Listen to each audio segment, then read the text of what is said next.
and the other one is pertaining to, this camp for special needs students in Waukesha County that our Brett Lemoyne will be tackling here later on in our digital broadcast.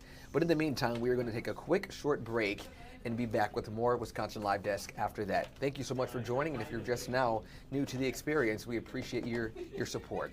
We'll be right back, folks.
This is the Wisconsin Live Desk. Hey, good afternoon, everybody. Welcome back to the Wisconsin Live Desk. Donovan Long here joining you. Thank you so much for your support here. We do want to update you with regard to what's happening around the nation. If you've been tuning in, we do know, you should probably know that we have been following the Brian Kohberger sentencing case. This is something that happened in an Idaho courtroom just moments ago. But we know a judge has sentenced Brian Kohberger to serve life in prison for those brutal stabbing deaths of 4 University of Idaho students. We do know that Brian Kohberger chose not to speak in court. At the time, he was able to listen to words from each of the victims' families, at least those who wanted to speak to Kohberger, and it was their first time addressing him in person, and it was Kohberger's first time seeing them, rather, and listening to them in person. But again, he chose not to speak in court. But we do know the judge has sentenced him to life in prison. So that's been one of the main stories we've been following, not only here on our digital broadcast, but also on our broadcast throughout the day here at Fox 6.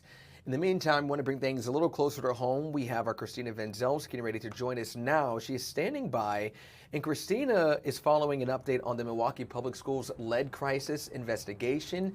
Christina, we know there will be a lead clinic later today at North Division High School, which is where I believe you are. What can you tell us about this update so far, my friend? Yeah, hey Donovan, that is right. We are standing outside of North Division High School right now, and as you mentioned, there will be a free lead clinic here starting at 2. It goes till 5 o'clock.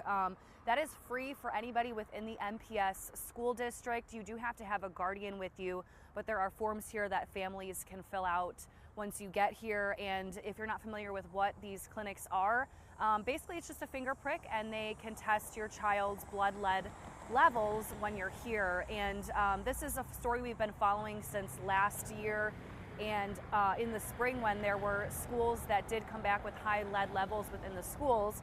And we just got done talking with the Milwaukee Health Department not too long ago about where things stand at the summer, and the commissioner for the city's health department says MPS is really using the summer to take full advantage of the time where the kids are out of the classroom to do that remediation work. They have dozens of schools listed that they're planning on doing work in, whether it's painting. They had to hire contractors to move things out of the schools, hire specific lead remediation contractors. So the health department said that they've hired over 100 private contractors to help with this effort. And it's really an all hands on deck thing right now, 24/7 work. And of course the priorities are at those elementary and middle schools first. But the health department is under the impression that MPS is going to get this done before the fall. They think that they'll definitely get the worst of the worst schools when it comes to the lead concerns. They do believe those are going to be completed. And Donovan, one thing that's interesting, I asked, how long does it take for one school to be cleared?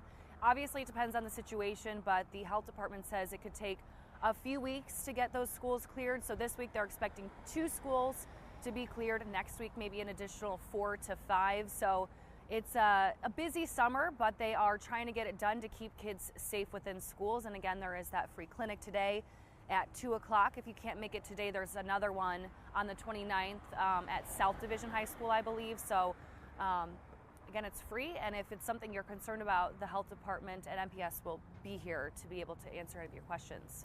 Christina, I want to ask you, and I'm not sure if you're able to answer this, but if you've been able to speak with the health department on this, have they seen these clinics be successful? Has there been a good turnout? Has there been a lot of buy-in from parents who want to test their kids for lead?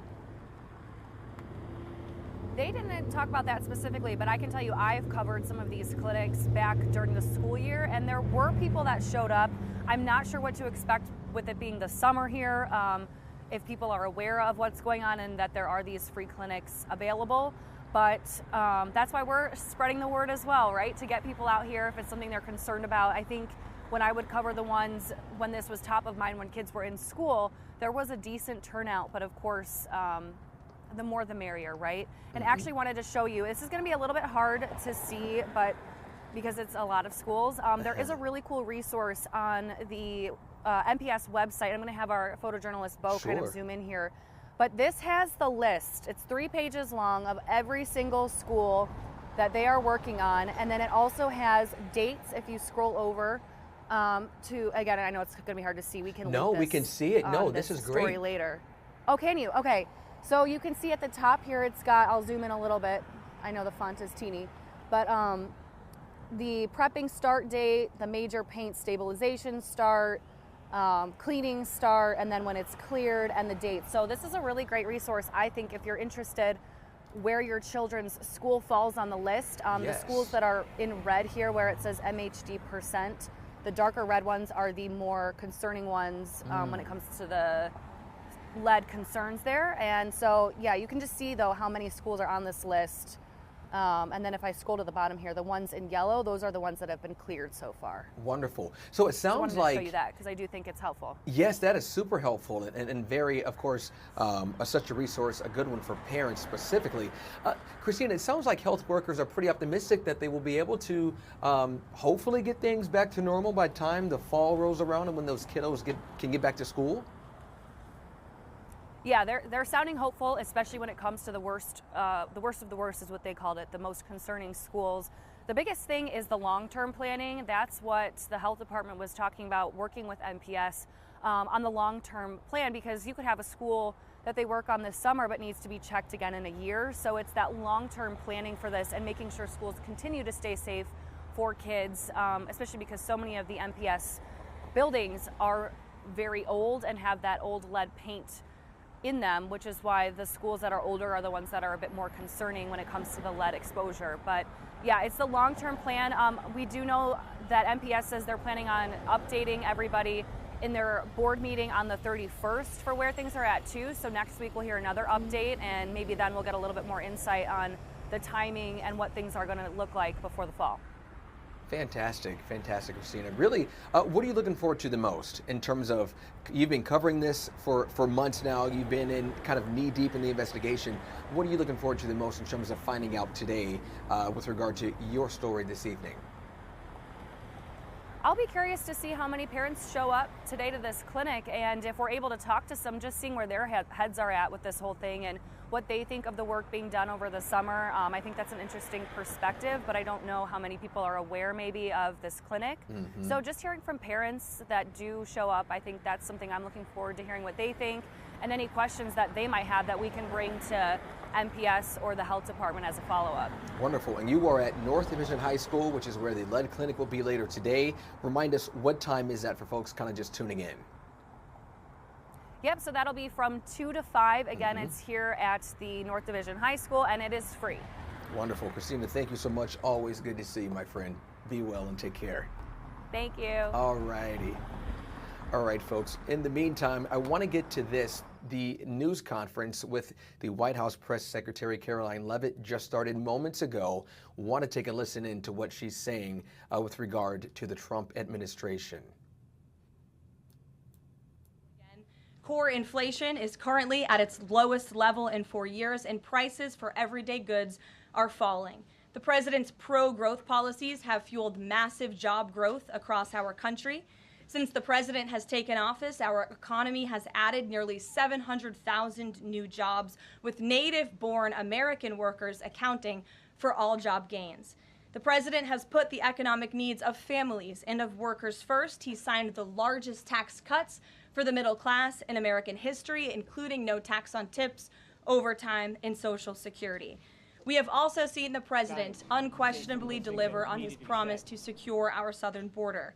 He has ended Biden's illegal alien invasion, and for 2 months in a row, 0 illegal aliens were released into our country. The president has also, as you all know, initiated the largest mass deportation campaign in American history.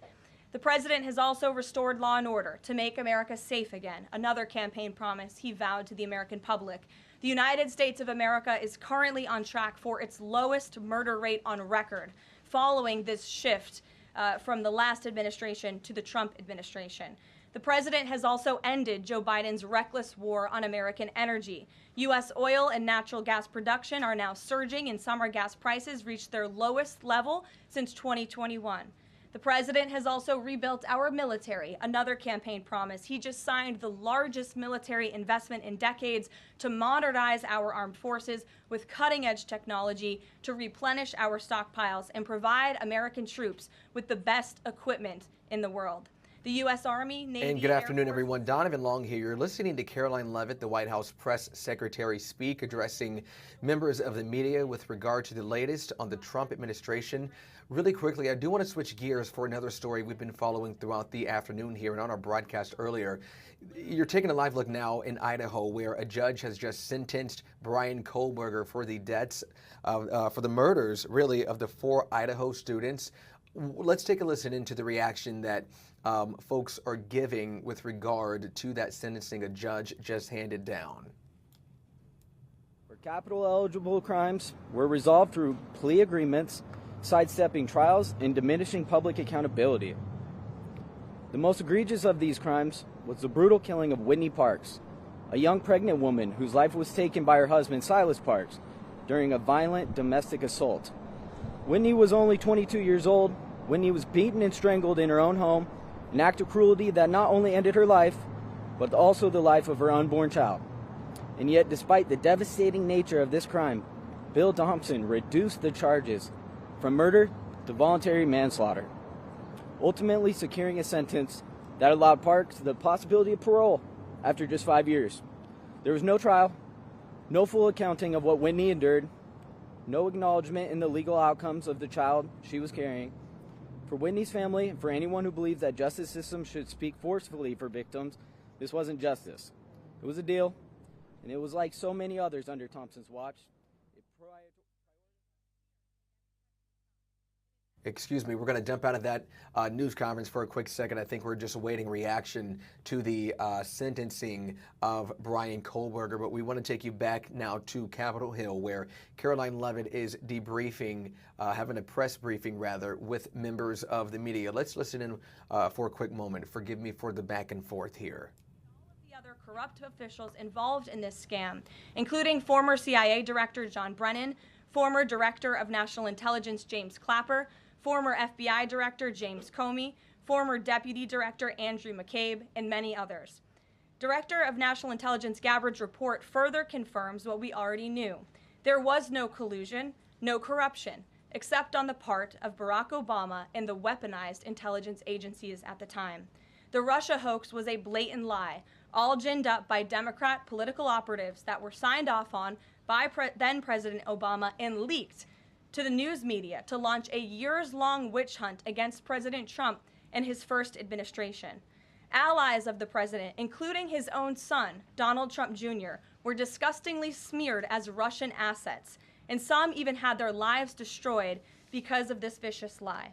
The president's first 2 years in office had this fake distraction hanging over it, and endless resources, time, and political capital were spent having to debunk these lies from the highest levels of our government. Now, nearly 10 years later, thanks to the declassification of documents by Director Gabbard, the truth has finally come to light. And this truth vindicates President Trump, his family, and his many allies and associates who were smeared with defamatory lies. President Trump was right from the beginning about all of this, and we are grateful that justice can be served. Now, we have even more damning evidence implicating those who tried to sabotage a duly elected president and did grave material harm to our republic. Thanks to additional important work done by CIA Director Ratcliffe, Committee Chairman Rick Crawford over the past few months, a newly declassified 2020 report prepared by the House Permanent Select Committee on Intelligence, which DNI Director Gabbard has declassified, found that the intel community did not have any direct information that Russian President Vladimir Putin wanted to help elect President Trump in 2016. And in fact, Russia was actively preparing for a Hillary Clinton victory. But at the unusual direction of Barack Obama at the time, the intel community published implausible intelligence suggesting otherwise. Why? To sabotage the incoming president. This is truly one of the greatest political scandals in American history. And reporters at legacy outlets, some of which are sitting in this room today, like the New York Times and the Washington Post, were ridiculously awarded Pulitzer Prizes for their perpetuation of this hoax. It's well past time for those awards to be stripped from the journalists who receive them. It is not journalism to propagate political disinformation in service of the Democrat Party and those in the intelligence community who hand over out of context and fake intelligence to push a false political narrative. I will now pass it over to the Director of National Intelligence, Tulsi Gabbard, to speak more about all of this, and then we will open it up for questions afterwards. Tulsi, thank you for being here. Thank you very much. Good afternoon. At President Trump's direction and with the support and coordination with the House Intelligence Committee Chairman Rick Crawford, today we've released a declassified oversight majority staff report that was produced in September of 2020. The stunning revelations that we are releasing today should be of concern to every American. This is not about Democrats or Republicans. This has to do with the integrity of our democratic republic and American voters having faith that the votes cast will count.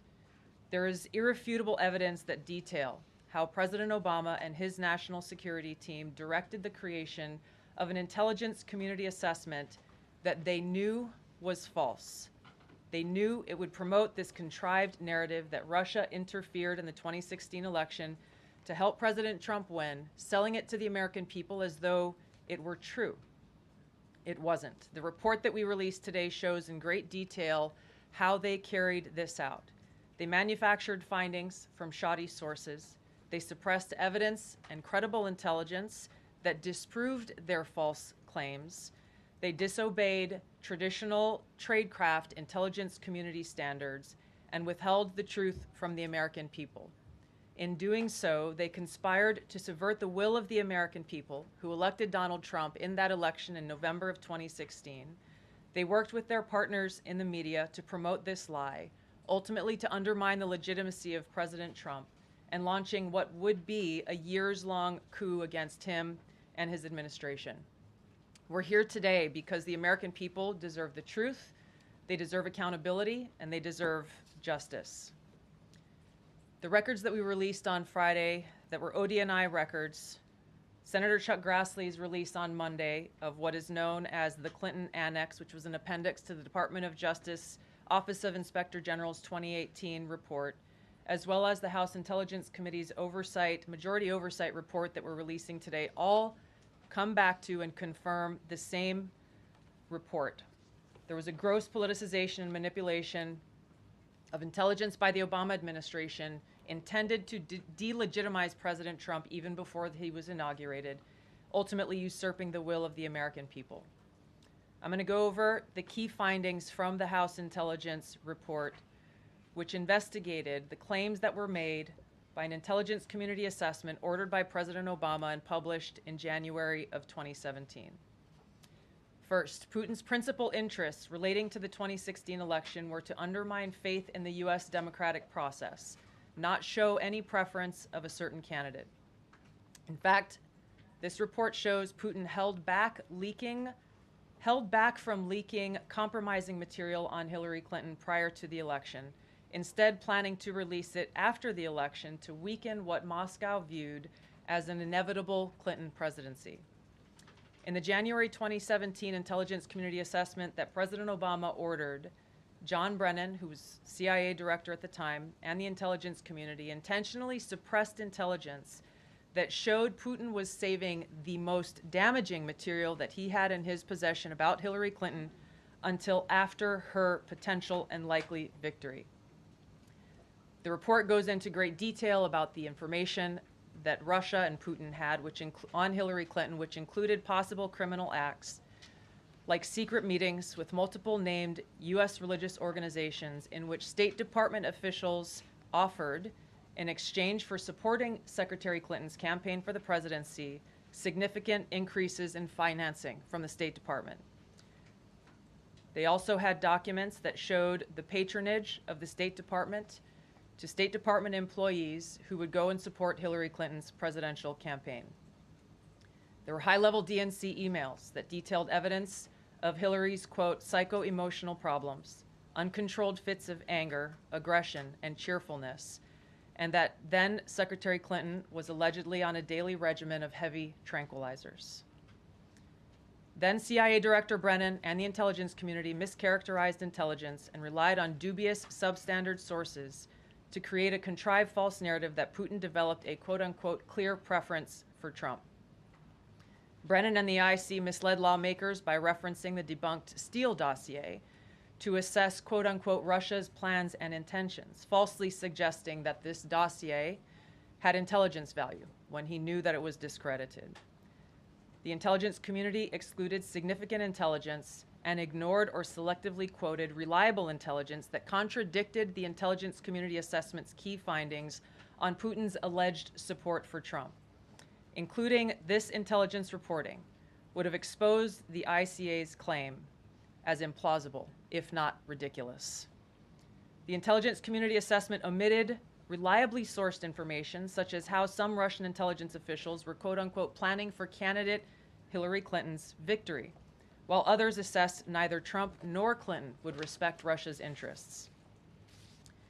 As was reflected in the ODNI documents that we released on Friday, multiple intelligence community assessments released in the months leading up to the November 2016 election concluded that Russia had neither the intent nor capability to impact the outcome of the U.S. election.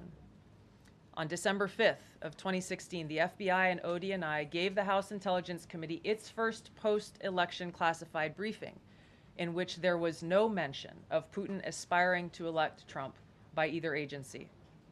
The Presidential Daily Brief, drafted on December 8th of 2016, stated that no Russian or criminal actors impacted. And good afternoon, everyone. You've been listening to a White House press briefing. Right now, who is speaking is Tulsi Gabbard. Moments before that, it was Caroline Leavitt, the press secretary. They are addressing members of the media. So far, they've covered Trump's claims that Obama committed treason while he was in office, kind of helping to fuel Russiagate. The Obama administration, or at least members of Obama's team now, have come out and refuted those claims that Obama was not involved criminally in any way with regard to swaying the 2016 election or further provoking a feud with Russia with regard to Trump.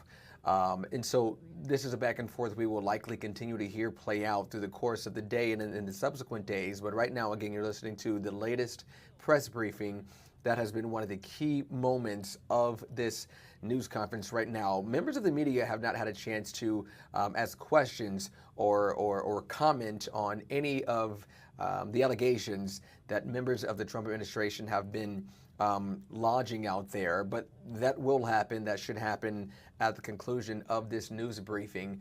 We'll stay on top of that for you, but in the meantime, we're going to take a quick short break here on the Wisconsin Live Desk. Thank you so much for joining us here. We'll be right back.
This is the Wisconsin Live Desk. Good afternoon, everybody. Welcome back to the Wisconsin Live Desk. Donovan Long here. One of the stories we're following locally involves Zacharias Acres in Oconomowoc. This is a special needs camp, and we understand that workers there have asked We Energies to install an Osprey nest on their property. One of my friends and colleagues, Brett Lemoyne, is following this story for us out in the area. Brett, first, good to see you, man. Secondly, what can you tell us about this new addition to Zacharias Acres? Well, it's pretty cool. Thank you, Donovan, for having me. First and foremost, what a hot, beautiful day it is out here in Oconomowoc. It's pretty steamy right now, but we are in such a peaceful area. It's a place that I had never been to before, and I absolutely love it. This is Zacharias Acres, as you mentioned. It's 100 acres out here in Oconomowoc. This is where some 17,000 visitors come each and every year, and they serve people with special needs of all ages. And so this is really a welcoming place. It's a religious nonprofit, and people come and they spend the day and they just get in touch with nature. And organizers here thought, what better place than to put an osprey nest? And it just so happens they reached out to We Energies, and the company has been doing this work for about 30 years or so here in Wisconsin, where they take existing utility poles that are no longer in use and they repurpose them into osprey nests. And if you take a look over this beautiful pond right over there beyond the water's edge, you can see it sticking up out of the ground there. It kind of just it looks a little out of place, right? But when you get a look at the top, there is a metal, basically, base for this nest in which the osprey will come and they'll, put together their nest for the season and then hopefully come back year after year. So it's a really cool project that's been taking place, like I said, since the 80s. And I reached out to the DNR, the Wisconsin DNR, and they actually said they did a survey, a state survey in 2019 4 occupied osprey nests. And they found about 540 at that time. And what I thought was really interesting is that they only found 4 occupied nests in Waukesha County and only 1 in Milwaukee County. So this is really helping to not only boost the populations, but also to just give a good place for them to go that is not an existing utility pole. Because what we found, Donovan, is that We Energy says this is also beneficial for them too, because it's keeping these birds off of their poles and therefore keeping the lights on for you at home so that they don't have any outages. Wonderful. Brett, okay, got to ask you, what was the impetus for this? What really motivated the good folks at Zacharias Acres to want to ask We Energies to add this to the property? Well, it's all about staying in contact with nature, and they heard about this program. We Energies has installed about a dozen or so of these in just the last couple of years. The last one was, I believe, in August at the Bong State Recreational Facility down in Kenosha County. And so they heard about it and they said, this is a perfect spot for that because it's such a great place. Where we're standing right now is like a fishing area, a fishing pond for visitors to come. And look, they get to look right out over the water and see these birds when they finally come and make their home and nests up on the top of that pole. It is, Donovan, a very, very tall pole. if you can imagine just from seeing it from there. We were here on Friday when they installed it. It was originally 100-foot tall pole that they cut down, and there's 10 feet of it is underground.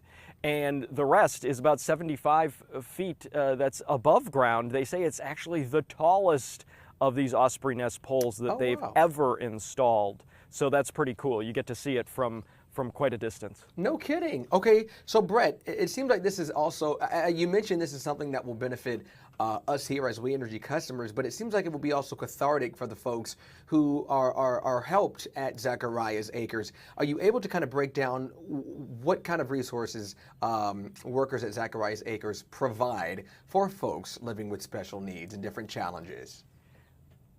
Yeah, absolutely. They've got so many different activities here. It's all about kind of putting the screens away and kind of forgetting about, the grind of daily life and just getting in touch with nature.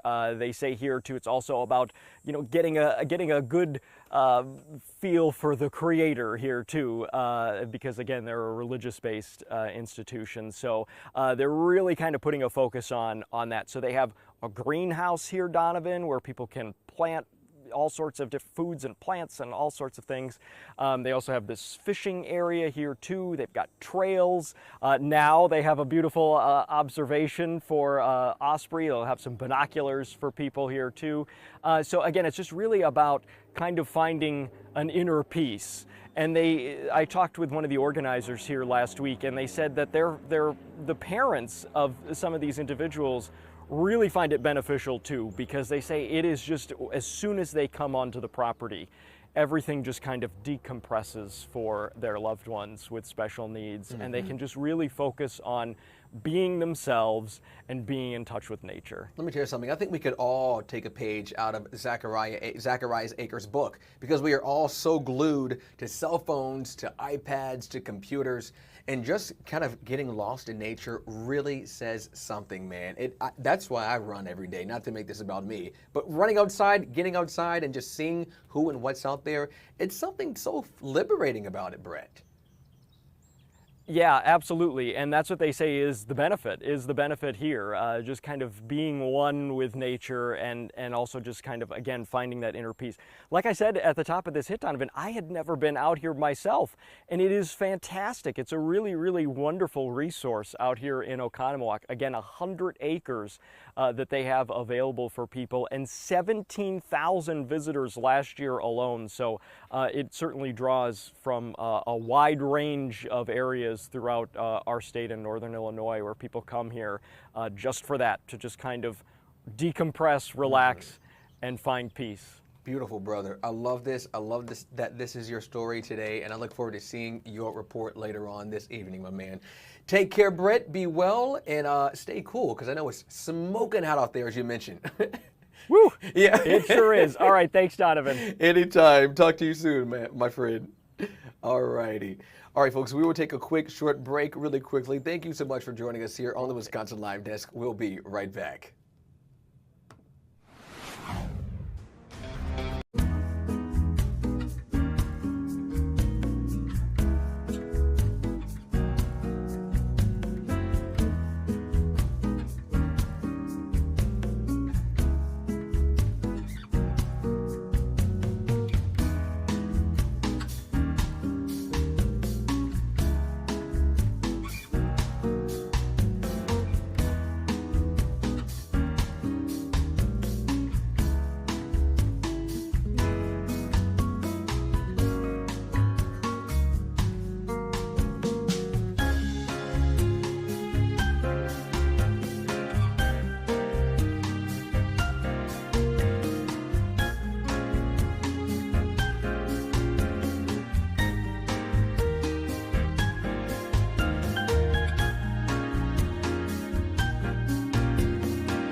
This is the Wisconsin Live Desk.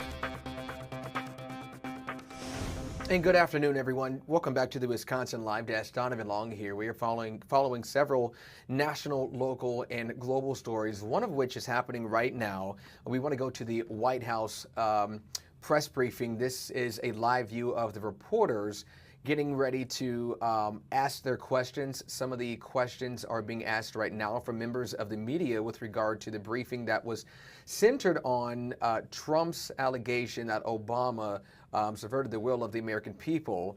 Former President Obama has come out and denied that he committed treason, which is what Trump claimed that Obama did when he was in the White House. Let's listen in at some of the responses from members of the Trump administration. These lies, knowing that they are lies. And if you all recall, just flashback to 2016 and the years after, the entire Trump 1 presidency was embroiled in this scandal that was perpetuated by the Democrat Party. And you had major Democrat Party officials in this city, namely Adam Schiff, Hillary Clinton, Elizabeth Warren, who went on television and told the American people, Donald Trump is an asset of Russia. It was a lie. They always knew it. Hillary Clinton herself said that President Trump would be a puppet for Putin. Senator Tim Kaine at the time called President Trump Vladimir Putin's defense lawyer. Adam Schiff stated, and one of the worst things a lawmaker can do is to tell the American people, I know something you don't know, it's just classified and I can't tell you. And that's what he said. I can tell you that the case is more than that. I can't go into the particulars, but there is more than circumstantial evidence now. And not enough people in this room, not enough journalists in this country pushed Adam Schiff to say, what are you talking about? What evidence do you have? Everybody just ran with the lies, and it led to impeachments. It led to the division of our country. Unfortunately, so many Americans, from listening to outlets in this room, believed in these lies. And it's a complete scam, and it's a scandal, and the president wants to see accountability for that. Phil. Thank you. Question for Director Gabbard. A spokesperson for former President Obama said in a statement earlier this week, quote, nothing in the documents issued last week undercuts the widely accepted conclusion that Russia worked to influence the 2016 election, but did not successfully manipulate any votes. How do you respond to critics like former President Obama and also others on the Hill who say that the administration is conflating apples and oranges here, conflating allegations of actual hacking of voter machines and allegations of interference generally?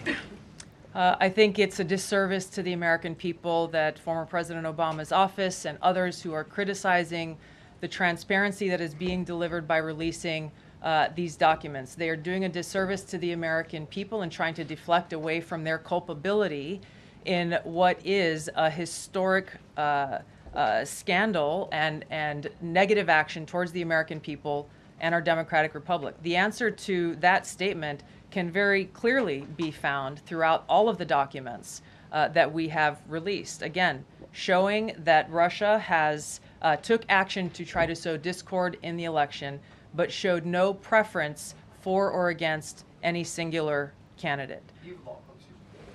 You've long been an opponent of weaponization in government. How do you respond to criticism that referring Obama administration officials and even potentially the former president is just more weaponization and this is a potential race to the bottom? I think that's a very disrespectful attack on the American people who deserve the truth. They deserve to have faith and trust in the integrity of our democratic republic, which has been undermined by President Obama through his direction of this manufactured fake intelligence document, knowing that it was filled with lies and knowing that it would and could then be used for all of the actions that came after. And I would just add, there needs to be accountability Yes. for that weaponization, Phil, that we've seen. And no one has been a victim of the weaponized government more than President Trump, not just because of this political scandal. You all recall his house was raided. So I think, it's very disingenuous for people to say, how dare they speak of former President Obama about this based on evidence and based on intelligence when the former president of the United States, Donald Trump's home was raided when he was forced to sit in a Manhattan courtroom and many other courtrooms across the country for crimes he never committed when he was impeached and indicted, and the entire country witnessed that. That's the weaponization of justice. Now the president is back because the American people see the truth. Nearly 80 million Americans reelected him back to this office, and he believes that we need to have justice and accountability, and I think the nearly 80 million Americans who reelected him agree with that. Caitlin. Thank you, Caroline.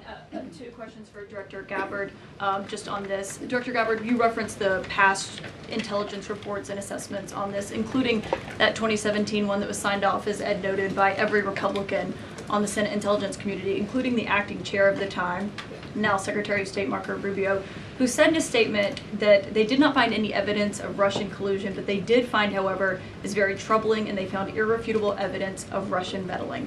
One, are you saying that he's wrong in that statement that he made then? And secondly, what would you say to people who believe that you're only releasing these documents now to improve your standing with the president after he said that your intelligence assessments were wrong? Well, first I want to correct something that you stated, which was citing the Senate Intelligence Committee's report as being one and the same. I think you said the intelligence community. The Senate Intelligence Committee has a very different function than the Office of the Director of National Intelligence. The evidence and the intelligence that has been declassified and released is irrefutable. I'm going to let Caroline speak to Secretary Rubio. I'll speak to both questions. First, on Secretary Rubio, he put out a statement in 2020 following that Senate Intelligence Committee report, and he said what they found is troubling. We found irrefutable evidence of Russian meddling, which the Director of National Intelligence just confirmed for all of you, that Russia was trying to sow distrust and chaos. But what's the outrage in this, that Secretary Rubio did not say at the time, the Democrats were saying at the time, is the fact that the intelligence community was concocting this narrative that the president colluded with the Russians, that the president's son was holding secret meetings with the Russians, all of these lies that were never true. And he also said at that time, we discovered deeply troubling actions taken by the FBI under Comey, particularly their acceptance and willingness to rely on the Steele dossier without verifying its methodology or sourcing. The Steele dossier that many outlets in this room ran as the gospel truth, and it was cooked up and paid for by the Clinton campaign. As for your second question, Caitlin, I think, who is saying that she would release this to try to boost her standing with the president? Who has said that? Well, the president has publicly undermined her when it came to Iran. He said she was wrong. He told me that she didn't know what she was talking about. That was on Air Force One on camera. The only people who are suggesting that the Director of National Intelligence would release evidence to try to boost her standing with the president are the people in this room who constantly try to sow distrust and chaos amongst the president's cabinet, and it is not working. I will just answer your question directly. I am with the President of the United States every day. He has the utmost confidence in Director Gabbard. He always has. He continues to, and that is true of his entire cabinet, who is all working as one team to deliver on the promises this president made. Does anyone else have questions for Director Gabbard? And then we'll turn it over to a couple other questions. Christian, go ahead. Yeah, thank you. Director Gabbard, 2 follow-ups on questions that have been asked. You mentioned the previous DNIs during the president's first term. One of them reports to you right now, if I'm not mistaken, John Ratcliffe. So have you not spoken to him about why this information was not declassified during the first term? He was in that position for a very short period of time. The work that began back then, we have picked up and absolutely completed. We are continuing to investigate this. Additional whistleblowers are now coming forward because they see an opportunity for the truth to come to light. And as Caroline said, for real accountability to be brought forward. The accountability is the essential part of this. We can show the truth, reveal the truth. The accountability needs to occur to be able to start to restore that trust in the integrity of our democracy. And then just quickly, I know you said you would leave the charging to DOJ, but the statute of limitations on conspiracy is 5 years. So what else could they possibly pursue besides treason? I think that's a great question for Attorney General Pam Bondi. We're providing all of the evidence, all of the intelligence that we have, both redacted and unredacted versions, referring it to the Department of Justice and the FBI. We'll take one more. Charlie, go ahead. How credible was the information about Hillary Clinton's health? The report said that it was from sourced from the DNC. Have you seen that information, or do you think that maybe Russia was overemphasizing what they had? All I have seen is what the Intelligence Committee have reported through their investigation.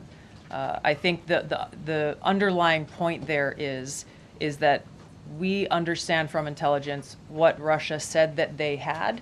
And the important point here is that if they were trying to influence the election, as President Obama and James Clapper and John Brennan, everybody said they were doing in order to support Donald Trump's election, they would have released the most damning of that information, some of which I detailed here. You'll find the rest in the report, prior to the election to help Donald Trump win. They specifically withheld what they had on her, the most damning information, because they thought that she would win the election. They had plans to release it just prior to her inauguration to, again, sow discord and chaos in America. And if I may, on Jeffrey Epstein, can you rule out that he was connected in some way to any kind of intelligence, either foreign or domestic? I haven't seen any evidence or information that reflects that. If anything comes before me that changes that in any way, support the president's statement loud and clear. If any credible evidence comes forward, he wants the American people to see it. Great. Director Gabbard, we thank you for your time today. I know you're a busy woman, so we'll let you get out of here, but thank you so much. Okay. I know there's many issues going on today across the world and here at home. If you have any other further questions, I'm happy to take them. Ed, why don't you go ahead? Yeah, thank you, Caroline. So the Japan trade deal, is that Japan trade deal the start of this number of trade deals that the Treasury Secretary says we're going to see by August 1st? I think it is. I mean, as you said, we had Japan yesterday. We also had Indonesia, and we had the Philippines as well. The president announcing all three. He came in as the closer in all three of those. I've said many times from this podium that the president's trade team has been in active talks and discussions with many countries around the world, and you've all been anxiously awaiting what those countries were. Now you know three of them, and there's many, many more to go. We have now sent 25 letters to countries around the world. But just to reiterate this Japan deal, for those at home who may have missed it, Japan will now pay a 15% tariff versus the reciprocal rate of 24% that they initially had. Auto and auto parts tariffs have been reduced to 15%, but the centerpiece of this deal now is the president got Japan to commit to $550 billion in investments to revitalize American industries. And these funds will be spent at President Trump's discretion and direction into key industries such as energy, semiconductors, critical minerals, pharmaceuticals, and shipbuilding.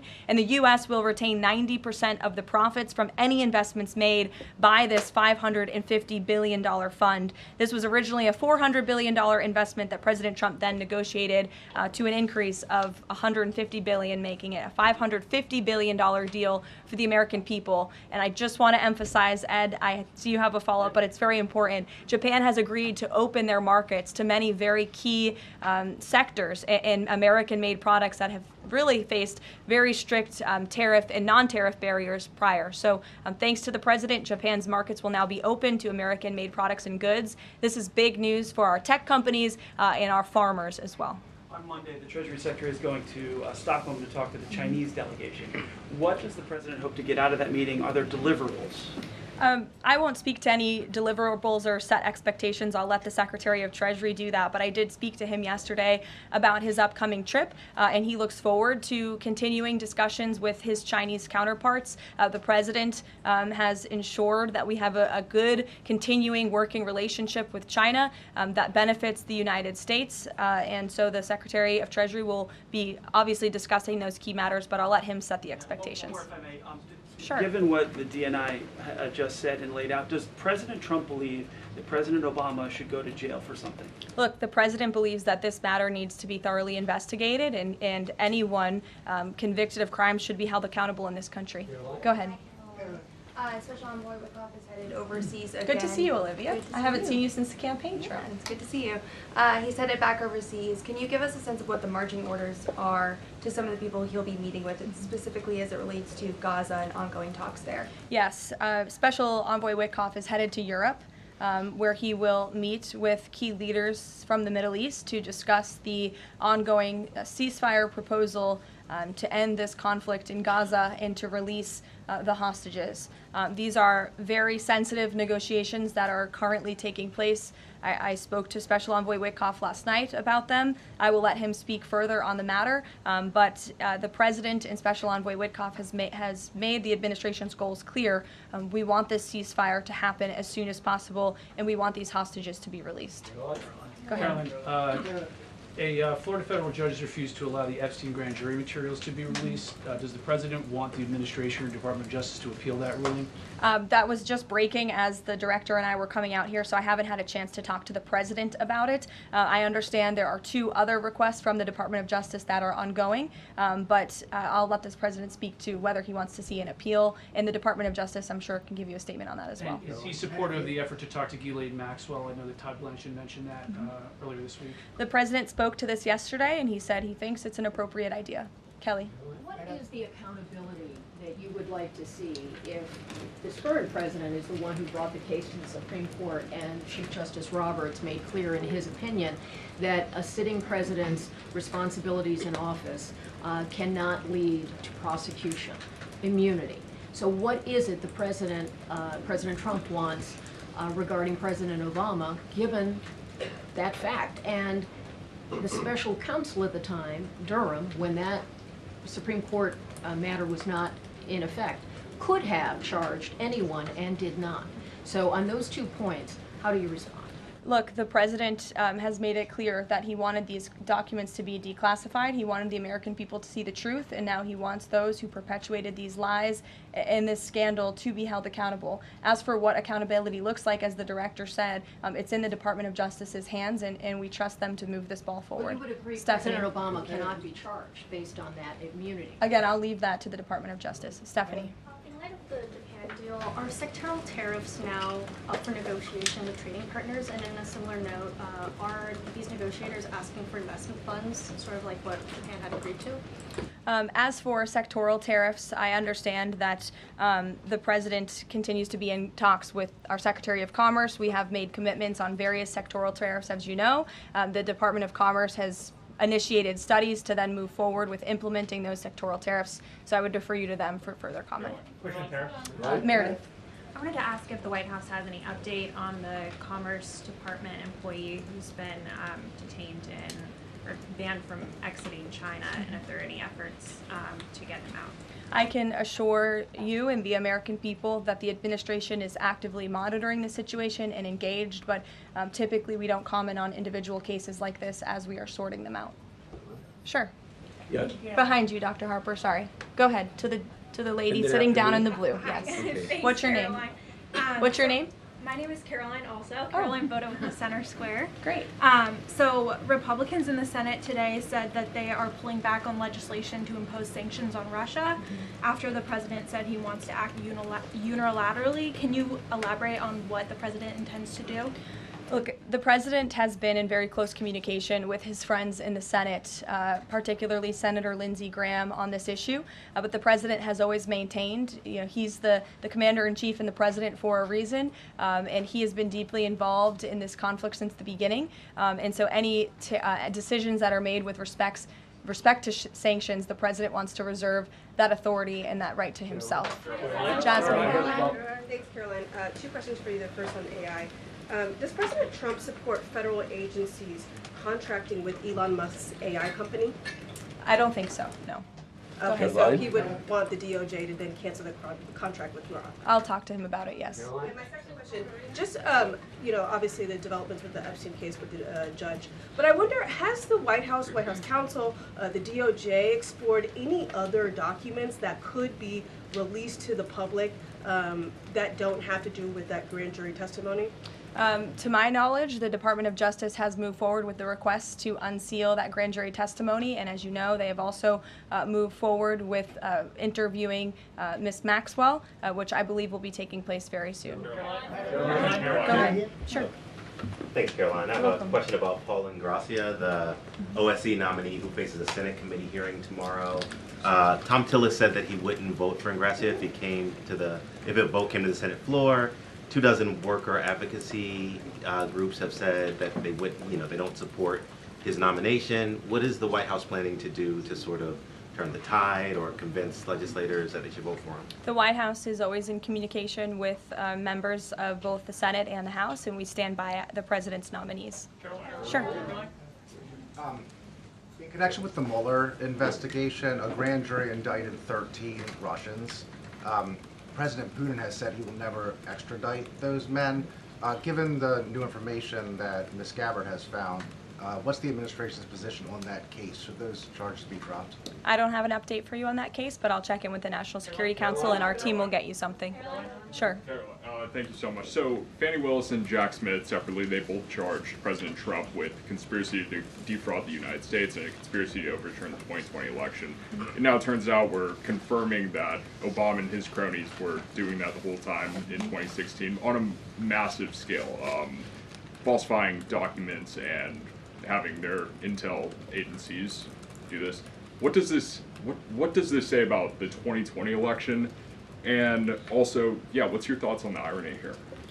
There is a lot of irony, especially for the party of the Democrat Party, who claims to be for democracy. We often heard throughout the 2024 campaign they were calling this president a threat to democracy. And now I think the declassification of all of these documents proves that they were indeed the true threat to democracy. And as I said repeatedly today, there needs to be justice and accountability for that. You all will hear directly from the president later this afternoon at the AI Summit here in Washington, D.C., scheduled to speak later in a few hours. So we will see you all there. Thank you very much.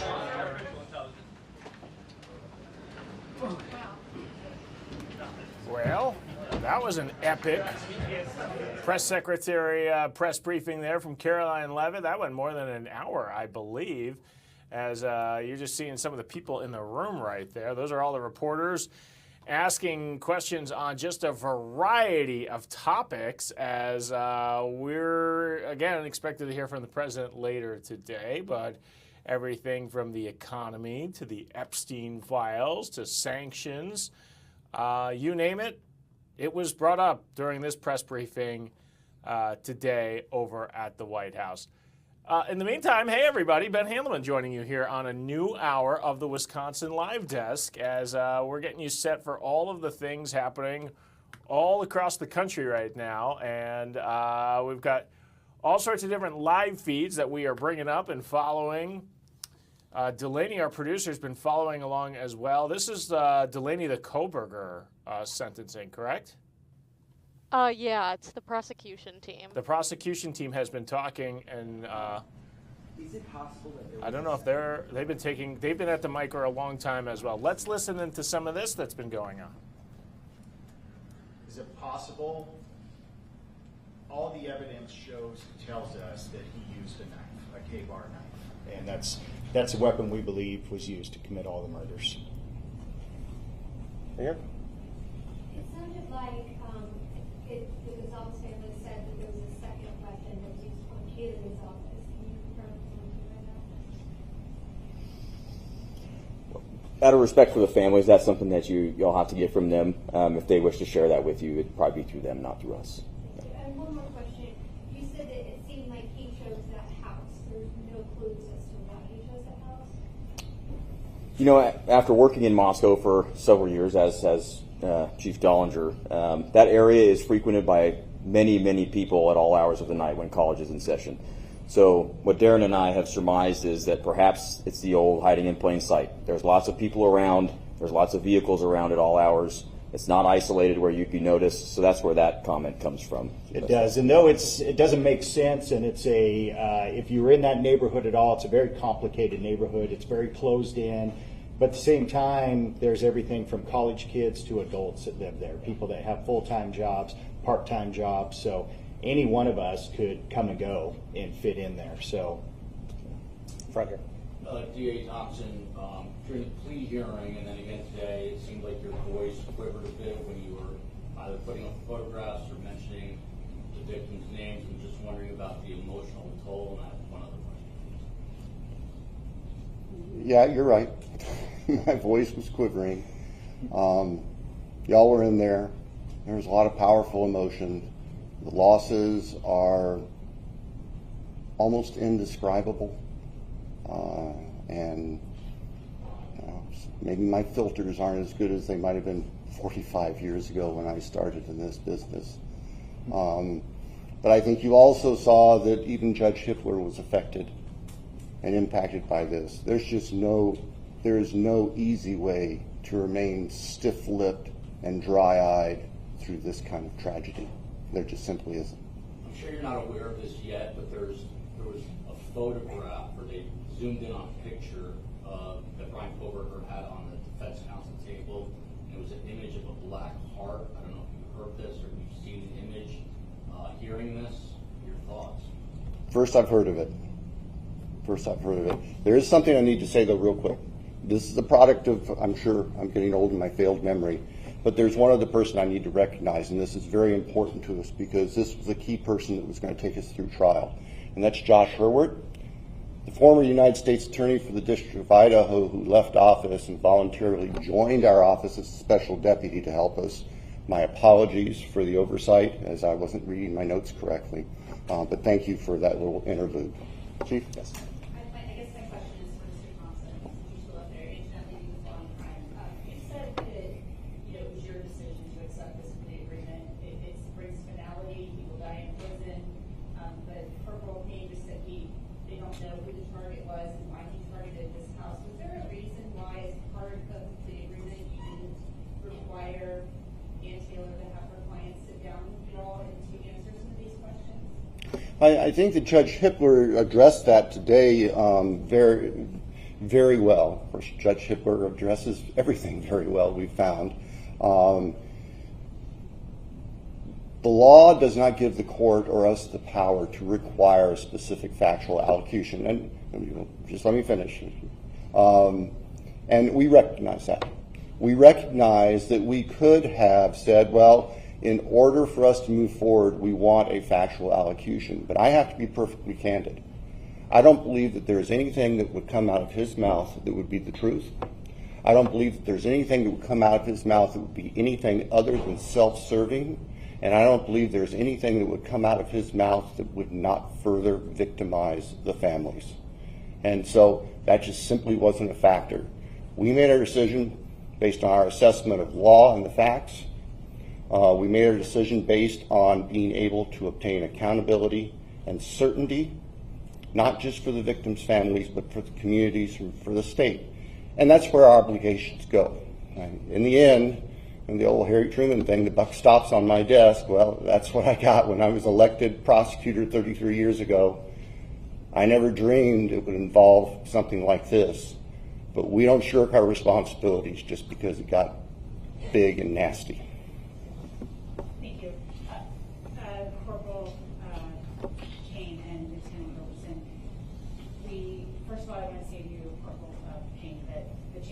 told me that you called them every night during that nearly 7-week manhunt, even though you didn't have to.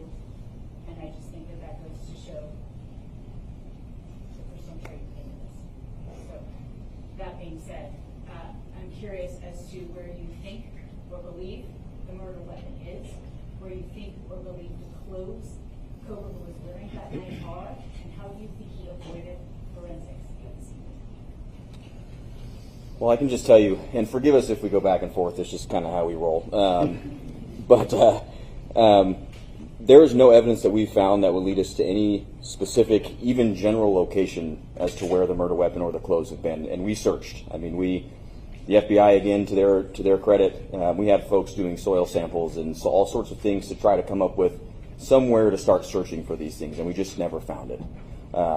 As far as the forensics piece, I'll let Darren speak to that. that. And on the weapon, it wasn't a lack of trying. Everywhere that we had evidence of where he went, based upon phone records, based upon the evidence that we had gathered, we searched that.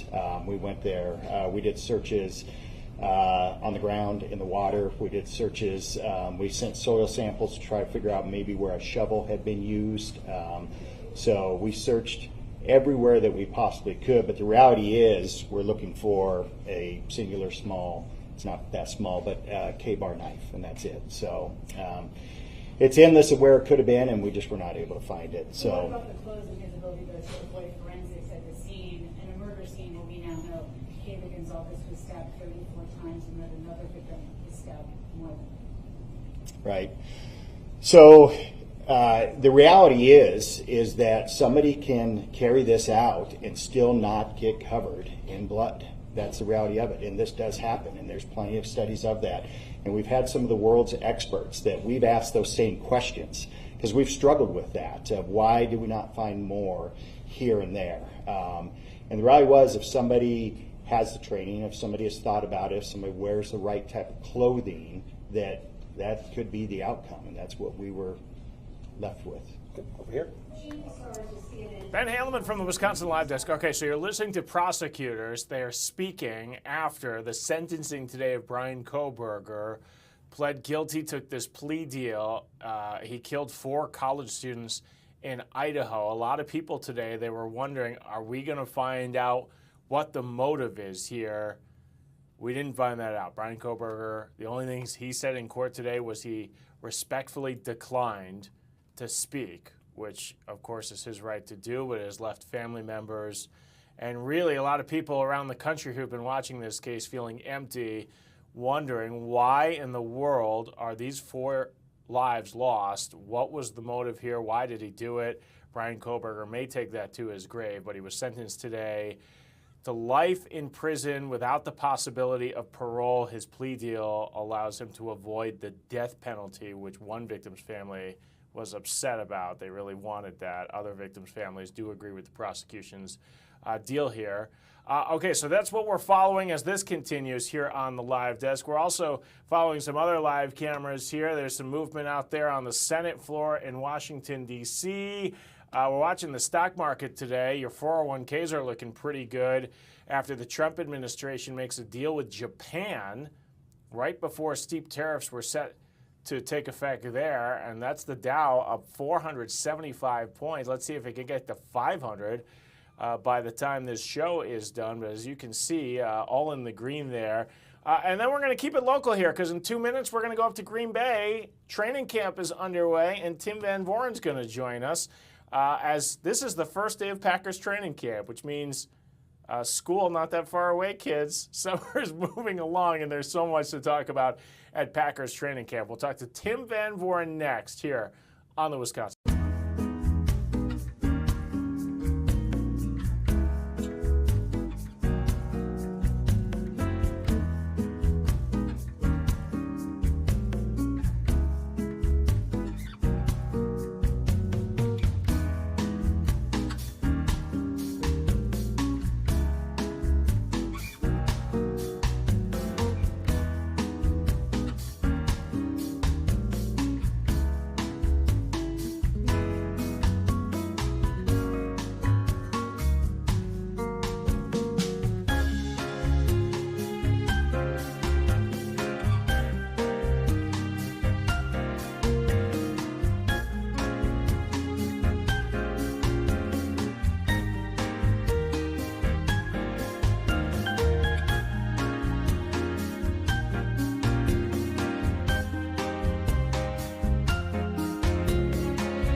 This is the Wisconsin Live Desk.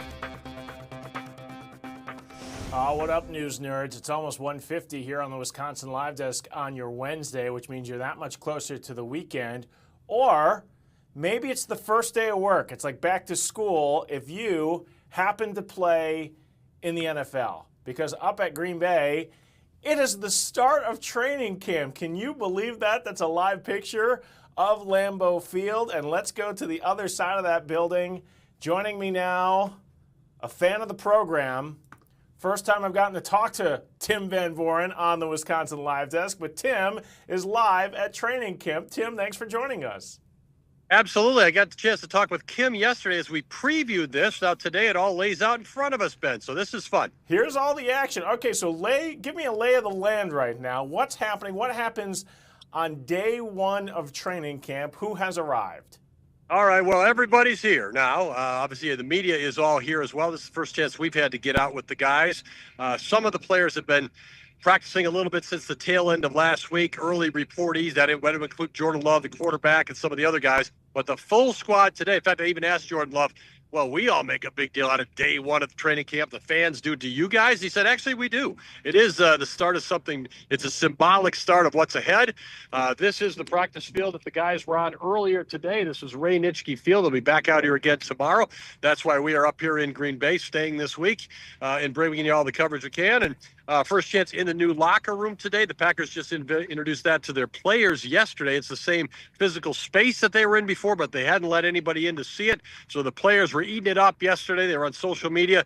Today we got in there to talk to some of the guys in front of their lockers and ask them a little bit about the locker room and the important issues of the NFL season, Ben, right there. The locker room, what do you think about that? And also Jordan Love asking about his wedding. This is our first chance to talk to him about his wedding. He said it was very good. He got the In-N-Out burger cart there, which he wanted, the food truck. And then he and his now wife, Veronica, went to the Maldives on their honeymoon. So he said it was pretty darn good. Those are some pretty good questions out of the gate. I always find it fascinating, training camp, because nobody does it like the NFL, where we've got so many guys who are going to get cut. And there's just so many people that are fighting for a job. At the same time, Tim, in the same building, in the same locker room, on the same field, are guys who are showing up who just got a huge payday and their futures are secure. So walk us through what does it feel like to be on the field with some guys who are now multi-millionaires and other guys who are wondering if they're going to have a career in the NFL? It is a dichotomy. There's no question about that. And in the locker room, it's not like, well, here's where the big money guys are, and over here's where the guys who don't have a chance to make the roster. They mix everybody in and out, defense, offense, veteran to rookie. So, you're Zach Tom, for instance. You just got a new contract extension this week, 4 years, $88 million. And right there in that same locker room with him is J.J. Lippy from Whitefish Bay High School and Northern Illinois. He's a definite roster hopeful and, pursuing his dream here as an offensive lineman in Packers camp. But he's not making $88 million, Ben. And those guys are out there working out together. They're in the locker room dressing together. So you do get some of that for sure. And that's part of what makes football such a melting pot. These guys come from all over the place, different backgrounds. They're going to be paid at different levels. They're going to enjoy different success at this level.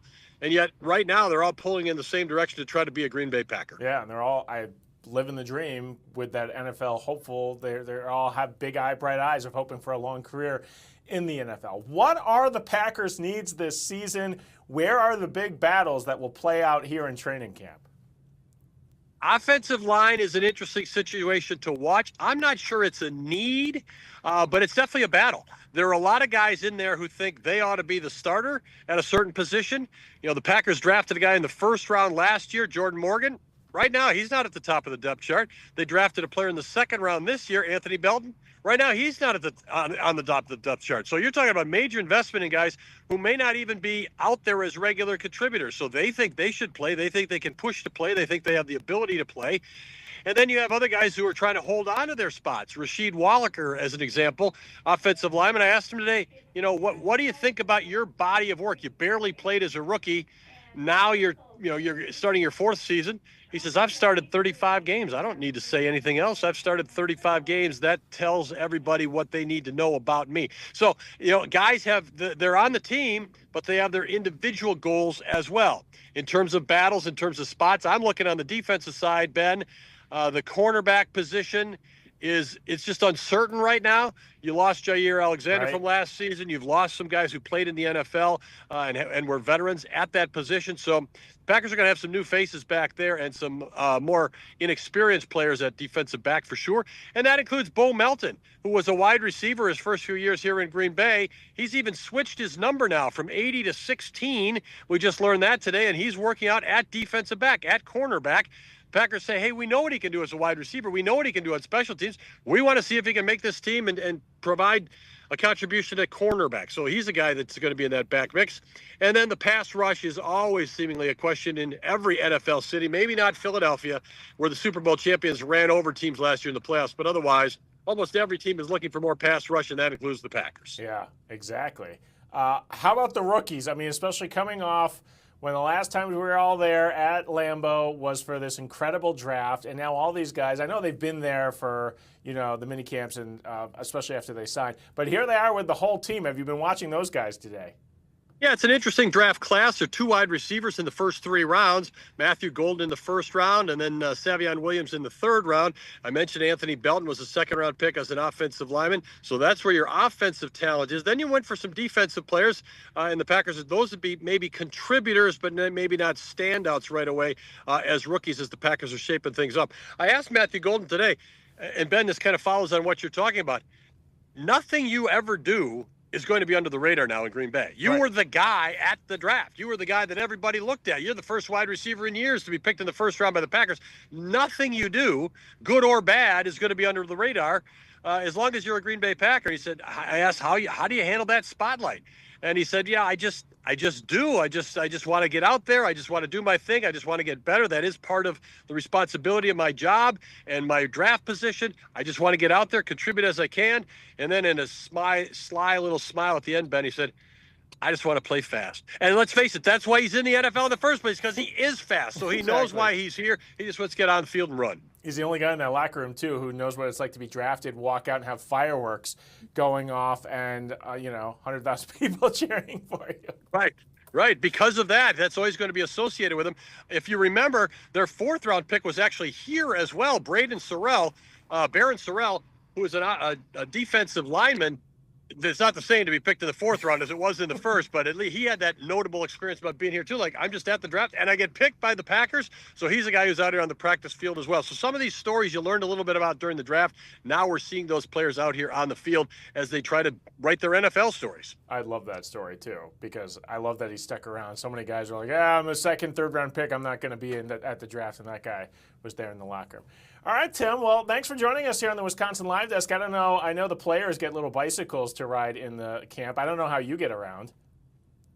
No bicycle, I'll tell you that. The players get water, they get hydration. Even the marketing guests get hydration. We don't get that either, Ben. So this is not a, woe is me. I'm happy to be up here. We've done this many, many years, but no bikes and no water. That's okay. We know you'll find a way to find that stuff and not drop Try to that stand strong. Maybe we can do it again tomorrow. Really interesting stuff. I can't believe we're talking that training camp is here and family night will be here before we know it. Tim Van Vooren, thanks for joining us here on the Wisconsin Live Desk. Appreciate it. Have a great afternoon, Ben. See ya. Man, he is the best in the business, Tim Van Vooren, as we are looking live at Lambeau Field. Man, I can't believe that Tim's down there right now at the practice fields.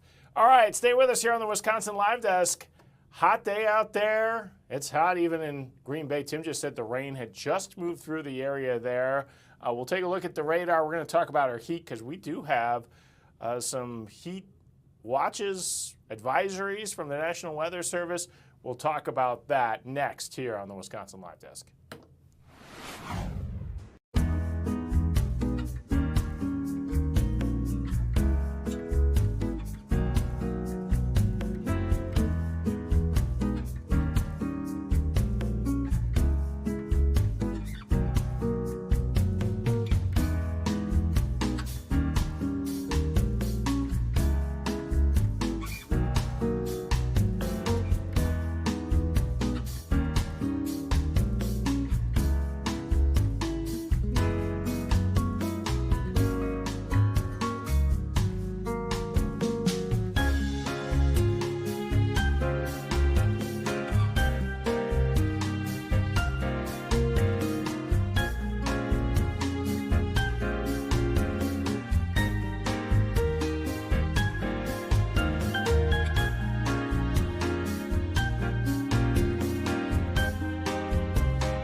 This is the Wisconsin Live Desk.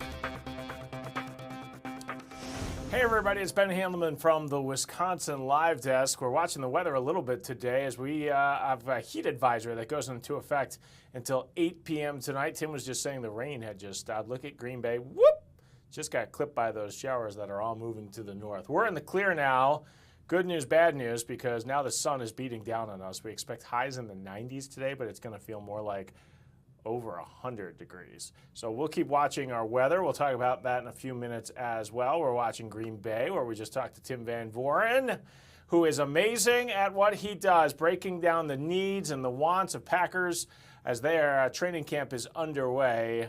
That's a live look at Lambeau Field and the training facility right next door in Titletown. So hot and steamy day up there, not as hot as it is down here in Wisconsin. Hey, the prosecution in the Brian Kohberger case, they are still at the microphone speaking after Brian Kohberger, the man who killed those 4 Idaho college students, took a plea deal, pled guilty. Today he was sentenced life in prison without the ability to parole. That was not unexpected. What we were wondering today, would Brian Kohberger speak? He did not. So family is not happy as they're trying to learn more answers about why did this even happen. Let's listen to the prosecutors as they continue to when we take were questions. approached by the defense about the possibility of a plea, our first question was, is your client prepared to plead guilty? And it took them a little while to give us that answer. In the meantime, we reached out to the families, and we talked to the families, and we solicited their input, and we considered that in making our decision. The fact of the matter is, and I think Judge Hippler commented on this back on July 2nd when we were in court, is that the logistics of the upcoming trial, with 10,000 prospective jurors being summoned in, the court staff making arrangements and preparing to process that part of the case, dictated that if the case was going to resolve, it needed to resolve quickly. And so that kind of drove the pace over that weekend, the last weekend of June.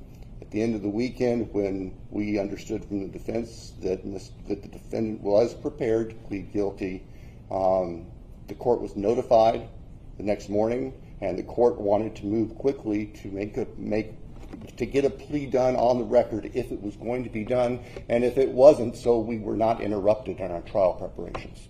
The trial logistics were the main concern, just as Judge Hippler had said prior, right? With the jury as a factor. Yeah, the practical aspect is that the trial machine was running, and if it was going to be interrupted, that had to be known as soon as possible. I think that's the fairest explanation. Okay, question here.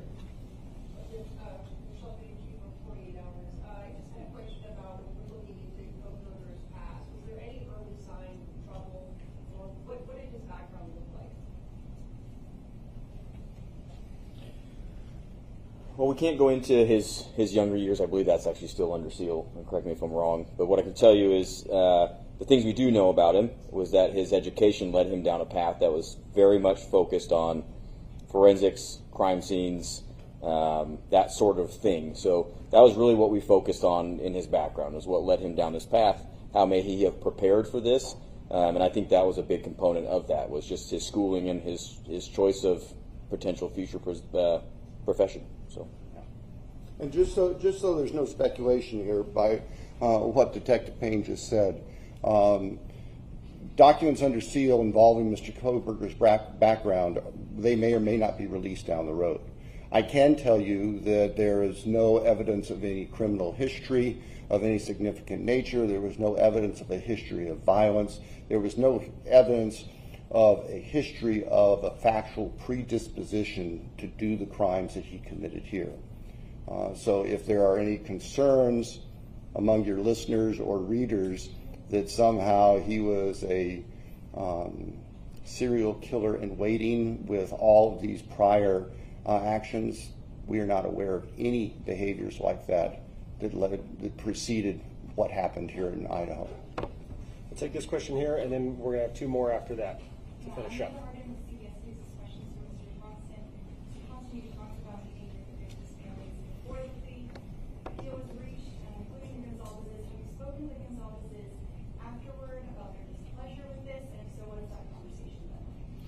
We have spoken with families afterwards, and I can tell you that families that did not agree with our decision have made that very clear to us. And I don't expect anything different. I respect, and we respect, that everyone is going to grieve differently, even within family units. And everyone is going to look at the case and possible resolutions from their own light, and they are entitled to that as victims. I'm not going to pretend that everybody was just fine with our decision, because there were families and family members who were not. And we accept that. We recognize that. It's just a fact of life. 2 more questions? I've called on you yet. It was stated earlier that the target is unknown. However, it's been speculated that the convicted may have encountered Maddie while she was serving at the Mag restaurant due to the vegan menu options. When the digital data was analyzed, were there any location pins or any information there that could have connected him to where Maddie worked? No, there wasn't. Like I said earlier, we wanted that. We looked for it in every possible way, digitally, financially, physical location, anything you could think of, anything that we thought, where is the connection, where's the overlap, and we searched tirelessly and never found it. Was at that restaurant. I can't say that he was never there at all, but we never found any evidence at all from interviewing everybody that we possibly could, talking to every person that would have that information to be able to show that he was there or that there was a connection through the restaurant. Okay, last question here. Okay, just 2 follow-ups to earlier questions, if that's okay, so we make sure we're understanding everything correctly. First of all, Mike's question about the family. You said that you didn't get any evidence from the family. Was there any hindrance of the investigation from the family, and was there any specific evidence you were hoping to get? Are you talking about his family, Kohberger's? Yeah. There was not any hindrance, anything, nothing that impacted us carrying out the investigation. Okay, thank you. And then the second follow-up, when you mentioned, like, obviously you follow this line of interest in the studies, did anything in your investigation indicate that that was chosen as part of a planning process as opposed to just an area of interest? There was nothing aside from, we have some of his coursework where he did, a crime scene recreation, that sort of thing, but it was all part of his studies. So I don't think that any of us attributed that to a planning process per se. Certainly it was a learning process, but whether or not it was a planning process ahead of what he did, we'll probably never know that. Yeah, and I would say we didn't find anything that would be any different than a student similar, a different student in the PhD program. Gotcha. So then I'm understanding that the planning process, that your investigation turned out, if it was part of the plan, was maybe that purchase of the K-Bar night on Amazon would have been the first, I guess, step toward. Yeah. Did he plan it? Did he buy it with the purpose of that? Is that what you're asking? Yeah. And we don't have know. anything to show or prove that he did that. Well, thank you all. That concludes our Q&A section today. Hopefully we tried to get as many of you folks' questions answered as possible. I'm sure you're going to have further questions, and certainly the question was already brought up about public records requests. Just keep in mind that if you're looking for those in the future, you will need to go to each individual agency or entity that has the keepers of those records. So just to reiterate, the website that the City of Moscow is going to be putting up hopefully today, that will only be Moscow Police Department records, and those will be our police reports. So we understand that this case has captured the attention of literally the world, and today's news conference was not held to relive the tragedy, but to honor those lives that were lost, to acknowledge the conclusion of this legal process, and to reinforce our wavering commitment to justice, a commitment we share with you. I want to take a moment to thank the members of the media here today. We understand that you do have a vital role in helping the public comprehend the intricacies of this case, and your continued professionalism in covering this emotionally charged and complex case is appreciated. No additional comments from law enforcement will be made today, and if you have further questions, please feel free to submit those through the agency's public information officers. Thank you very much. Thank you. So that was a press conference just held from the prosecutors, and that was the police chief from Moscow, Idaho. That is where Brian Kohberger killed 4 college students, and today he was sentenced life in prison without the possibility of parole, as that was not unexpected. What people were wondering today, would Brian Kohberger speak during his sentencing today? The only words he says was that no, he would not. He would not speak today. And so the families of those 4 victims left with a lot of questions. The world is left with the biggest question. Why did he do it? What was his motive? We may never know. Brian Kohberger may take that to his grave. Unknown if he'll ever speak about what was going through his mind the night he climbed into a home of these college kids and killed 4 people with a knife that has never been found. They talked about that today. They talked about the painstakingly long process of trying to find evidence and really trying to leave no stone unturned there, as it led to today this sort of surprise plea agreement. It took the death penalty off the table. A lot of people didn't think Brian Kohberger would make a deal with prosecutors, and not all victims' families agreed with that plea deal, as there was at least one family that really wanted the death penalty to still be on the table. Very strong words said in court today. So that's the latest out of Idaho. I've got a couple new feeds that just popped up here in this room here on the Wisconsin Live Desk, where we have access to really live feeds from all across the country and the world. So stay with us here on the Wisconsin Live Desk. We'll see what pops up by the time we come back in 2 minutes.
This is the Wisconsin Live Desk.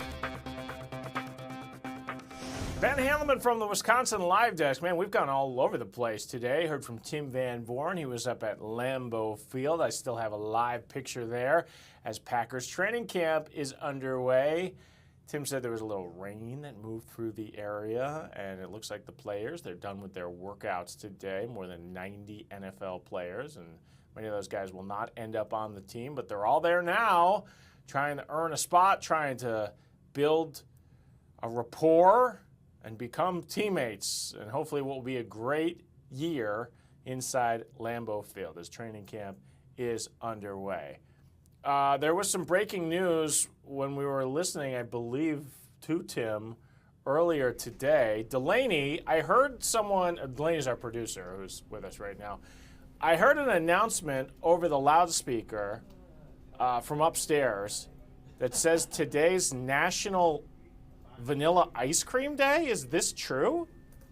I think it is, yeah. This is getting ridiculous because Sunday was National Ice Cream Day. Hold on, I'm going to Google this. National Vanilla it is today. Ice Cream Day. July 23rd, National Vanilla Ice Cream Day. That's just ridiculous. Hey, but if it's reason for our bosses to buy ice cream and give it to us, they said would they say sprinkles are available in the atrium? Yeah. Okay. Vanilla ice cream and sprinkles. I think I'm going to get some of that once I'm relieved of my duties here today as a live look at our newsroom. And it's no surprise that nobody's in the newsroom right now because they've all moved to a different part of the building to try and eat some ice cream. So I'm watching that feed for us right now from the live desk. Also, the stock market, we've been watching this. It's giving up. It was at 470. It's been a really good day on Wall Street as traders, they're reacting to the news that the Trump administration has made a deal with Japan. Very important trading partner for the U.S. The Trump administration was threatening some pretty extreme tariffs for that nation if they couldn't reach a deal, but they have apparently reached a deal. And traders really like that, the people on Wall Street. So if you have a 401k, it's likely up 1% or higher. So if you had $100 in there, you just got $1. But most of you have more than $100 in your 401k, hopefully. And so it's looking higher today and not in the red. It's in the green. So we're watching that news as well. I do have a shot from the Senate floor. I think those are the pages in, maybe it's a tour group. Delaney, you ever go on a tour of the U.S. state capitol? This is a live look from the Senate, by the way. Yeah, I have a long time ago, but I've been there. I'm trying to figure out who the people are in matching suits, these girls and guys there that look pretty young. Are they maybe a college age? I don't know if these are like summer staffers, and they kind of like, because I know there are people on the floor who have to like run back and forth and deliver messages and stuff, like, hey, they're about to take a vote and stuff. I don't know if that's those people. I've never taken a tour. Obviously, I need to go to Washington. Or I can call my elected representative and say, hey, who are those people who, I don't know if it's like a today thing or they're there every day. We'll try and figure that out. New press conference has just popped up. Speaking of being in Washington, D.C., this is from Democrats in the House of Representatives. They're talking about possibly trying to reshape the maps. So let's listen to this press conference that started outside of the Capitol. About what these redistricting proposals mean. They mean gutting the influence of people who live in cities. They mean gutting and diluting black political power and other groups that have been historically marginalized in our political process. We need to be clear and we need to make it plain. Republicans fundamentally believe that people who look like me and people who represent districts like mine, they don't deserve an equal right in our electoral process and their votes don't matter. But let me be clear. I will continue to fight for the votes no matter where the fight comes from, everywhere from the halls of Congress to courtrooms to your local communities, because y'all, it is going to take all of us to push back and stop this. We have to make sure that we are working to build that beloved community that Congressman Lewis taught us about.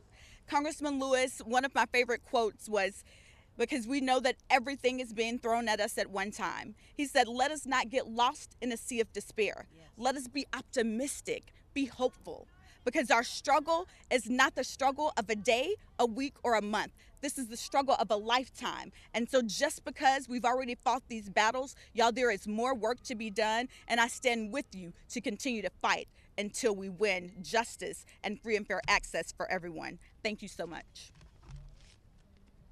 Representative Williams. All right, so let's Democrats talking out there in Washington. I've got a new picture that we're looking at here. This is coming from Cudahy, where Jen Sweet Treats is a bakery there in Cudahy. They are known for kind of the fundraisers they do for law enforcement, and today they are doing a fundraiser to help with Officer Corder, who was shot and killed last month, and Christopher McCrae, injured in the ambush. So you can see this is members of Jen Sweet Treats. Looks like they've got some hot dogs that are out there.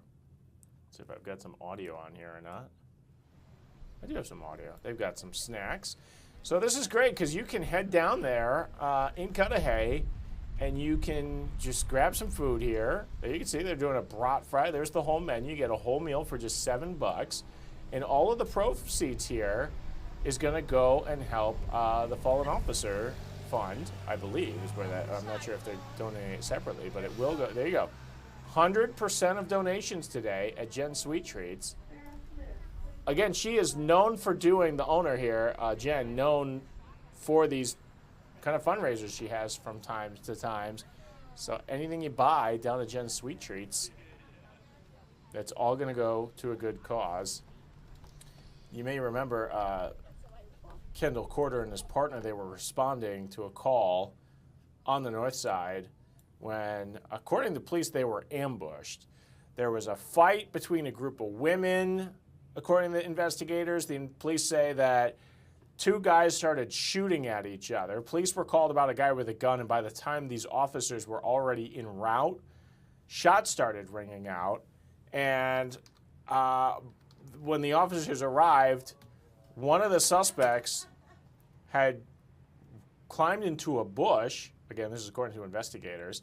And when police approached, he opened fire, killing one of the officers, Kendall Corder, and injuring his partner, Christopher McCrae.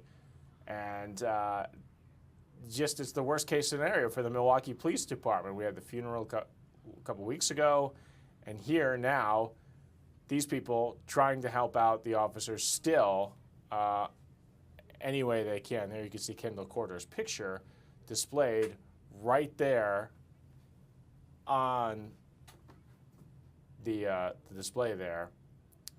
End of watch, June 29th, 2025. We've seen several fundraisers in the area, but Jen Sweet Treats, again, she is just known for doing this and giving back, and anything you buy down there today, it will help to go towards this fundraiser and hopefully help out the families who are still mourning the loss. The department's really still mourning the loss. They did have kind of a display memorial outside of the police department that's where the squad car was. That has recently been moved. There's still some signs that are out there, but people are still asking, how can I give back? How can I help police officers? How can I help the officers that are still on the streets right now? And a lot of people have been buying them food. The officers are still going to work every single day, so I wonder if someone stepped by today and bought a bunch of stuff from Jen Sweet Treats and brought it up there to District 2, where these two officers were, obviously that's where they worked. Here we go back outside. There's good to see someone showing up and donating, getting some food in the process. So, we'll keep watching this shot here. Jen Sweet Treats doing another good deed for those Milwaukee police officers. Okay, we got to take another quick break. We'll see what else pops up as we continue our live coverage here on the Wisconsin Live Desk.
This is the Wisconsin Live Desk.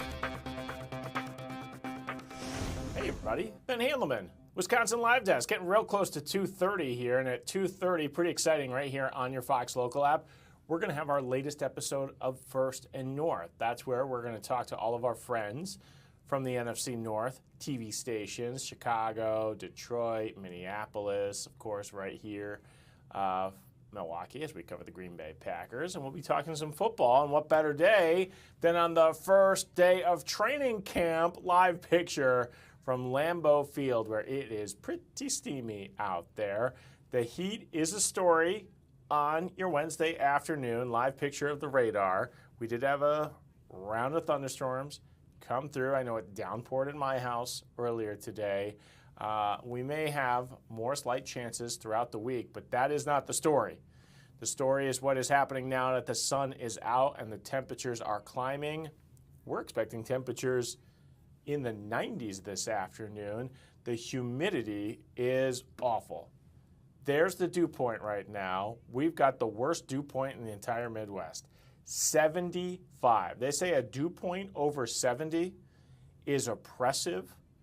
It feels like a swamp out there right now. We're talking instant sweat. We're talking my air conditioning is on full blast. And I hope you have air conditioning in your house as well. If you don't, hey, no worries. There are some cooling centers that are being opened up around Milwaukee. You can find those details right here on your Fox Local app. But be safe out there. Drink a lot of water because your body is reacting to not only the heat, but really the humidity. Because it's so humid, your body has a tougher time getting that sweat out of there and cooling down. So make sure you're drinking lots and lots of water these next couple of days. All right, now last minute and a half here, I'll just show you what we're following. There is some speeches going on. I think that's coming out of Washington, D.C. right there. We are following this press conference still going on with Democrats as they're talking about redistricting. But I do want to show you what's going on in Cudahy as we do have this fundraiser that's happening for fallen officer Kendall Corridor and his partner Christopher McRae. This is Jen's Sweet Treats, known for doing stuff like this. They have fundraisers they have in the past, are doing it again. So look, we're on board with Liam, our photojournalist. They got a $7 brat fry, and if you want, you can donate some more money. All of this is going to help the Fallen Officers Fund and those officers. And there's another donation. Good job, everybody. Oh, that is some hefty bills in there. That's not like a one or a two. That's some. Look at that. There is so much money in there. It's overflowing. They're going to have to like pound it down. That is good to see as those officers need the help they can. Hey, the power of being here on the Fox Local app. All these stories we talked about today, the Kohberger stuff, the sensing that happened today, training camp, you can find it all here on your Fox Local app. All right, First and North is coming up. Thanks for joining us. Same time, same place tomorrow. Enjoy the day.